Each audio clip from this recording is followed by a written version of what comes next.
အားလုံးပဲမင်္ဂလာခင်ဗျဒီတူကနေပြန်ကြိုဆိုရပါတယ်ခင်ဗျကျွန်တော်နဲ့တူတူဟိန္ဒူရိုးရာမီးနင်းပွဲလိုက်ကြည့်အောင်နော်ရေလာချိုးနေပါခင်ဗျ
ဒီအပြင်ဘက်နားတော့အတော်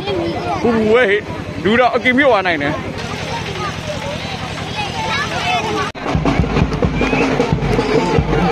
ဟိုမှာအပြင်ဝေါ့တက်ပြီးအားပေးကုန်ပြီအခုလိုရပါဒါတွေကိုတက်ပါကြီးဗျာ